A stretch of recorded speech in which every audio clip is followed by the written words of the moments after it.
రాజమండ్రికి చెందిన బాల సరస్వతి అనే మహిళ తన కొడుకు శివశంకర్ మృతి పట్ల అనుమానం వ్యక్తం చేస్తూ నేడు ఏలూరు 2వ పట్టణ పోలీస్ స్టేషన్లో ఫిర్యాదు చేశారు. ఈ సందర్భంగా విలేకరులతో తల్లి బాల సరస్వతి అక్క దేవీలు మాట్లాడుతూ శివశంకర్ ఈ నెల 2వ తేదీన ఏలూరు పరిధిలోని రైల్వే ట్రాక్పై చనిపోయినట్లు ఈ నెల 24వ తేదీ సాయంత్రం రైల్వే పోలీసులు సమాచారం ఇచ్చారని తెలిపారు. అయితే ఈ నెల 6వ తేదీన తన కుమారుడు శివశంకర్తో సహజీవనం చేసిన మౌనిక తన బిడ్డను అప్పగించాలంటూ 2 టౌన్ పోలీస్ స్టేషన్ ద్వారా తమను రప్పించి తన కుమారుడిని తీసుకుని వెళ్లిపోయిందన్నారు. 2వ తేదీ మృతి చెందిన శివశంకర్ సమాచారాన్ని మాకు తెలియజేయకుండా మౌనిక గోప్యంగా ఉంచడం వెనుక కారణం ఏంటని ప్రశ్నించారు. శివశంకర్ మృతి వెనుక ఉన్న అసలు నిజాలను పోలీసులు వెలికితీసి తమ కుటుంబానికి న్యాయం చేయాలని కుటుంబ సభ్యులు పోలీసులకు విజ్ఞప్తి చేశారు. నమస్తే అండి, నా పేరు దేవి, బాలాదేవి. మేము రాజమండ్రి నుంచి వచ్చామండి. మేము రాజమండ్రిలో ఉంటాం అన్నమాట. మా తమ్ముడు శివశంకర్ అండి 2వ తారీఖు రాత్రి చనిపోయాడంటండి. ఇక్కడే రైల్వే పట్టాల మీద దొరికిందంటండి బాడీ.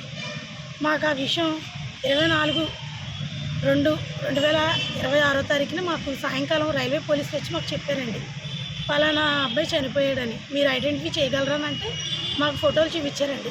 చూపిస్తే మా తమ్ముడైనా మేము ఐడెంటిఫై చేసామండి. కానీ మాకు అనుమానం ఏంటంటే 2వ తారీఖు సాయంకాలం మాకు ఫోన్ చేసి మాట్లాడాడండి ఆ అబ్బాయి. 2వ తారీఖు సాయంకాలం 5:25 మాకు వీడియో కాల్ చేసి మాట్లాడాడు. అమ్మ, నేను 6వ తారీఖుని పిల్లోడు పుట్టినరోజు వస్తాను, సైకిల్ కొనుక్కుని వస్తానని చెప్పాడండి. ఆ వీడియో కాల్లోని వెనకాల గొడవలు పడుతున్నారు. చాలామంది మొగుళ్ళు కూడా ఉన్నారు అప్పుడే ఆ ఇంట్లోని. వాళ్ళు ఎవరో కూడా మాకు తెలియదు. మా తమ్ముడు చావుకి కారణం మాకు తెలియాలండి, దేనివల్ల చనిపోయాడు. అప్పుడు బాగానే మాట్లాడాడు మాతో, దేనివల్ల చనిపోయాడు. ఆ అబ్బాయి 22వ తారీఖున చనిపోతే ఆ అమ్మాయి మాకు 4వ తారీఖున ఫోన్ చేసి పలానా అబ్బాయితో రైల్వే స్టేషన్లో ఉన్నాడో, నేను ఇప్పుడే ఫోన్ చేసి మాట్లాడాను, మీ తమ్ముడు పక్కనే ఉన్నాడో, మీ తమ్ముడికి మీరు ఫోన్ చేసి మాట్లాడుకోండి అని ఆ అమ్మాయి మాకు ఎందుకు చెప్పిందండి. చెప్పి మళ్ళీ 6వ తారీఖుని పిల్లోడు పుట్టినరోజైనా చెప్పినా సరే 6వ తారీఖుని వచ్చి మా మీద ఏలూరు 1 టౌన్లో కంప్లైంట్ పెట్టి పిల్లోడు తీసుకొచ్చి ఆ పిల్లోడు మా దగ్గర సంవత్సరం బట్టి ఉంటున్నాడండి. ఆ 6వ తారీఖుని ఎప్పుడూ లేనిది 6వ తారీఖుని ఫోన్ చేసి పిల్లోడిని ఇక్కడ కేసు పెట్టి మమ్మల్ని ఇక్కడికి రప్పించి పిల్లోడిని తీసుకుందండి. ఎందుకు తీసుకోవాలండి? ఈ సంవత్సరంలో ఆ పిల్లోడిని తీసుకోవాలని లేనప్పుడు ఇప్పుడే ఎందుకు తీసుకుందండి ఆ అమ్మాయి? మా తమ్ముడు 2వ తారీఖు సాయంకాలం చనిపోతే రాత్రి తెల్లారితే 3 చనిపోతే మరి మాకు 4వ తారీఖు ఆ అబ్బాయి పక్కన ఉన్నాడని ఎందుకు చెప్పింది? మాకు అనుమానంగా ఉందండి మా తమ్ముడు చావు మీద.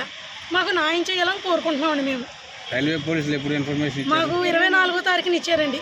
24వ తారీఖున సాయంకాలం 5:20కి 5:30 ఆ టైంకి వచ్చి చెప్పారండి మాకు రైల్వే పోలీసులు. అనుమానం ఉందంటే ఎవరి మీద ఉందమ్మా? అనుమానం ఉందంటే ఆ అమ్మాయి దగ్గర కదండి. అమ్మాయి ఎవరు? మౌనిక అండి. ఏమవుద్ది? ఏం అవదండి. ఆ అమ్మాయికి పెళ్ళి అవ్వలేదు, పెళ్లి చేసుకోలేదు, ఏం చేసుకోలేదండి. 3 సంవత్సరాలు బట్టి కలిసి ఉంటున్నారు కాబట్టి వాళ్ళిద్దరికి కలిపి బాబు పుట్టాడండి. బాబు పుట్టాడైనా ఆ అమ్మాయి దగ్గర ఉండిపోయాడు. అలాగా పెళ్ళి అయ్యిందండి. ఆ అమ్మాయికి ముందు ఆల్రెడీ పెళ్ళి అయ్యింది, 2 పిల్లలు ఉన్నారండి. ఇప్పుడు నాకు మీరు న్యాయం చేయండి. నాకు నా తమ్ముడిని అడుగు దూరం చేశారు. నాకు అప్పుడు నా తమ్ముడు కొడుకునైనా నాకు తీసుకొచ్చి ఇవ్వండి. నా తమ్ముడికి న్యాయం జరగాలి, నా తమ్ముడు కొడుకుకి న్యాయం జరగాలి. ఆ 2 నాకు చేసి పెట్టండి చాలు, నాకు ఇంకేం వద్దండి. నా మనోడు నా తమ్ముడు ఎంతో చనిపోయాడో నాకు తెలియాలండి. నా కొడుకు శివశంకర్ అండి. నా కొడుకుని నా మనోడు నా దగ్గర సంవత్సరం నుంచి వదిలేసాడండి. వదిలేసి నేను చూసుకున్నానండి.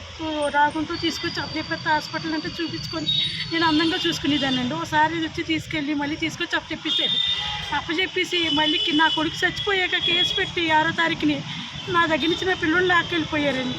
నా కొడుకు కోరికండి, అది నా దగ్గర ఆడ కొడుకు ఉండాలని నా కోరికండి. కానీ నాకు నేను నెలవేర్చకుండా తీసుకెళ్ళిపోయింది. నాకు న్యాయం చెయ్యండి. నా మనోడు నా దగ్గరికి వచ్చేలాగా నాకు న్యాయం చేసేది.